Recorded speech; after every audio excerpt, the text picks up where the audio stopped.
بسم اللہ الرحمن الرحیم۔ السلام علیکم۔ علم کی بات دیکھنے والوں کو راؤ قمر رضوان نئی ویڈیو میں خوش آمدید کہتا ہے۔ دوستو، ام المومنین حضرت خدیجہ الکبریٰ رضی اللہ تعالی عنہا کی نماز جنازہ نہیں پڑھائی گئی، مگر کیوں؟ اور حضرت خدیجہ الکبریٰ رضی اللہ تعالی عنہا کی وفات کے دن رمضان ہونے کے باوجود کسی نے روزہ کیوں نہیں رکھا تھا؟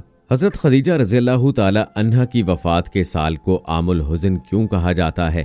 ان سب کی تفصیلات ہم آج کی ویڈیو میں آپ کو بتائیں گے، لیکن ویڈیو میں آگے بڑھنے سے پہلے آپ سے گزارش ہے کہ اگر آپ نے ابھی تک ہمارا چینل علم کی بات سبسکرائب نہیں کیا ہے تو ابھی سبسکرائب کر لیں، ساتھ میں لگے بیل آئیکن کو ضرور پریس کیجیے گا تاکہ لیٹسٹ اپلوڈ ہونے والی ہماری ویڈیوز کا نوٹیفیکیشن آپ کو بر وقت ملتا رہے۔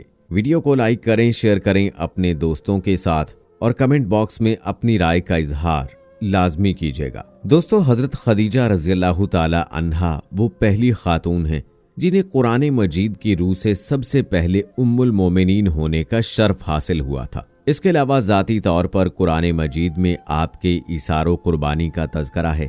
حضرت محمد مصطفیٰ صلی اللہ علیہ وآلہ وسلم سے شادی سے پہلے حضرت خدیجہ رضی اللہ تعالی عنہا مکہ کے بہت بڑے کاروبار کی مالک تھیں۔ آپ کے عظیم کاروان تجارت میں 80,000 اونٹ تھے، جن کے ذریعے شام، یمن، مصر وغیرہ کی طرف برابر آپ کا سامان تجارت جاتا رہتا تھا۔ شادی کے بعد آپ نے اپنا سارا مال اور ساری دولت حضور نبی کریم صلی اللہ علیہ وآلہ وسلم کے قدموں میں ڈال دی تاکہ اسلام کی نشو و نما کے کام آ سکے۔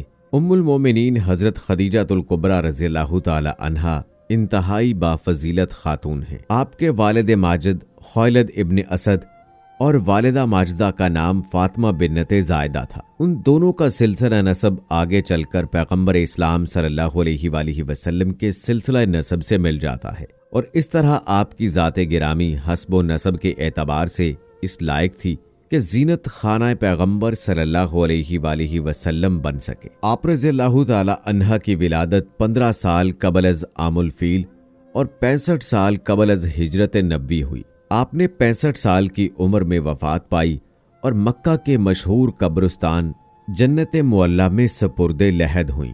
حضرت ابو ہریرہ رضی اللہ تعالی عنہ بیان کرتے ہیں کہ حضور نبی کریم صلی اللہ علیہ وآلہ وسلم کی بارگاہ میں حضرت جبرائیل علیہ السلام آ کر عرض گزار ہوئے، یا رسول اللہ صلی اللہ علیہ وآلہ وسلم، یہ خدیجہ ہیں جو ایک برتن لے کر آ رہی ہیں جس میں سالن اور کھانے پینے کی چیزیں ہیں۔ جب یہ آپ کے پاس آئیں تو انہیں ان کے رب کا اور میرا سلام کہیے، اور انہیں جنت میں موتیوں کے محل کی بشارت دے دیجیے جس میں نہ کوئی شور ہوگا اور نہ کوئی تکلیف ہوگی۔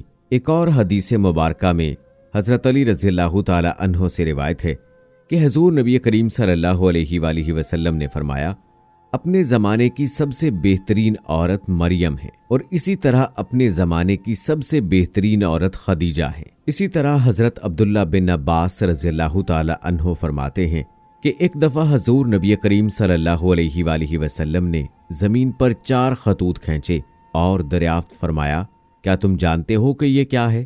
صحابہ کرام رضوان اللہ اجمعین نے عرض کیا کہ اللہ اور اس کا رسول صلی اللہ علیہ وآلہ وسلم ہی بہتر جانتے ہیں۔ آپ صلی اللہ علیہ وآلہ وسلم نے فرمایا کہ یہ جنت کی بہترین عورتیں ہیں، جو کہ حضرت خدیجہ بنت خویلد، حضرت فاطمہ بنت محمد، آسیہ بنت مزاحم زوجہ فرعون اور حضرت مریم بنت عمران ہیں۔ 10 رمضان المبارک ام المومنین حضرت خدیجہ الکبریٰ رضی اللہ تعالی عنہا کا یوم وفات ہے۔ حضرت خدیجہ رضی اللہ تعالی عنہا حضور صلی اللہ علیہ وآلہ وسلم کی پہلی زوجہ محترمہ تھیں۔ حضور صلی اللہ علیہ وآلہ وسلم کی حضرت خدیجہ رضی اللہ تعالی عنہا کے ساتھ محبت کا یہ عالم تھا کہ ان کی زندگی کے دوران حضور صلی اللہ علیہ وآلہ وسلم نے دوسرا کوئی نکاح نہیں فرمایا تھا۔ حضور صلی اللہ علیہ وآلہ وسلم حضرت خدیجہ رضی اللہ تعالی عنہا کے بارے میں فرماتے ہیں کہ تم سے بہتر مجھے کوئی بیوی نہیں ملی، کیونکہ انہوں نے ایمان لا کر اس وقت میرا ساتھ دیا جب کفار نے مجھ پر ظلم و ستم کی حد کر رکھی تھی۔ انہوں نے اس وقت میری مالی مدد کی جب دوسروں نے مجھے اس سے محروم کر رکھا تھا۔ اس کے علاوہ ان سے مجھے اللہ نے اولاد کی نعمت سے سرفراز فرمایا۔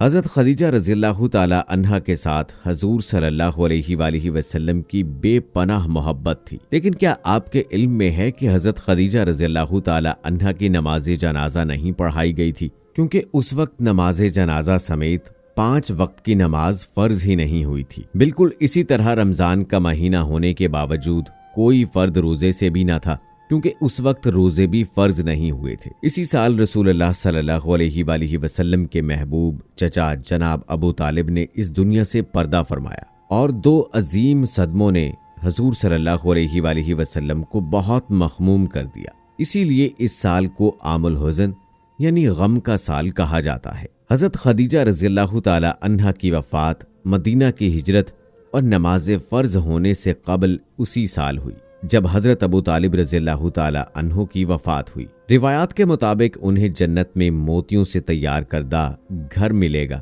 حضرت محمد مصطفیٰ صلی اللہ علیہ وآلہ وسلم خود ان کی قبر میں اترے اور اپنی سب سے بڑی غم گسار کو دائمی اجل کے سپرد کیا۔ پیارے نبی حضرت محمد مصطفیٰ صلی اللہ علیہ وآلہ وسلم کی حضرت خدیجہ رضی اللہ تعالی عنہا سے 6 اولادیں پیدا ہوئیں، 2 صاحبزادے جو بچپن میں انتقال کر گئے اور 4 صاحبزادیاں پیدا ہوئیں۔ حضرت قاسم بن محمد حضور صلی اللہ علیہ وآلہ وسلم کے سب سے بڑے بیٹے تھے۔ انہی کے نام پر آپ صلی اللہ علیہ وآلہ وسلم کی کنیت ابو القاسم تھی۔ ان کے بعد حضرت زینب بنت محمد حضور صلی اللہ علیہ وآلہ وسلم کی سب سے بڑی صاحبزادی تھیں۔ ان کے بعد حضرت عبداللہ بن محمد صلی اللہ علیہ وآلہ وسلم نے بہت کم عمر پائی، چونکہ زمانہ نبوت میں پیدا ہوئے تھے، اسی لیے طیب اور طاہر کے لقب سے مشہور ہوئے۔ ان کے بعد حضرت رقیہ بنت محمد صلی اللہ علیہ وآلہ وسلم، ان کے بعد حضرت ام کلثوم بنت محمد صلی اللہ علیہ وآلہ وسلم، اور آخر میں سیدہ کائنات حضرت فاطمہ الزہرا رضی اللہ تعالی عنہا پیدا ہو گئیں۔ ان سب کی پیدائش میں 1 سال کا فرق تھا۔ حضرت خدیجہ رضی اللہ تعالی عنہا اپنی اولاد کو بہت چاہتی تھیں، چونکہ آپ مالی طور پر بھی بہت مستحکم تھیں، اس لیے عقبہ کی لونڈی سلمہ کو بچوں کی پرورش پر مقرر فرما دیا۔ وہ ان کو کھلاتی اور دودھ پلاتی تھی۔ ازواج مطہرات میں حضرت خدیجہ رضی اللہ تعالی عنہا کو بعض خاص خصوصیات حاصل ہیں۔ وہ حضور صلی اللہ علیہ وآلہ وسلم کی پہلی بیوی ہیں۔ وہ جب نکاح میں آئیں تو ان کی عمر 40 برس کے قریب تھی، لیکن حضور صلی اللہ علیہ وآلہ وسلم نے ان کی زندگی میں دوسری شادی نہیں کی۔ اللہ پاک سے دعا ہے کہ وہ ہمیں حضور نبی کریم صلی اللہ علیہ وآلہ وسلم کی شفاعت نصیب فرمائے، آمین ثم آمین۔ دوستو کمنٹ باکس میں آمین لکھ کر آپ بھی ہماری دعا کا حصہ بن جائیے۔ مزید ایسی ویڈیوز دیکھنے کے لیے ہمارا چینل علم کی بات ضرور سبسکرائب کر لیں۔ ملتے ہیں اگلی ویڈیو میں، تب تک کے لیے مجھے اجازت دیں۔ فی امان اللہ۔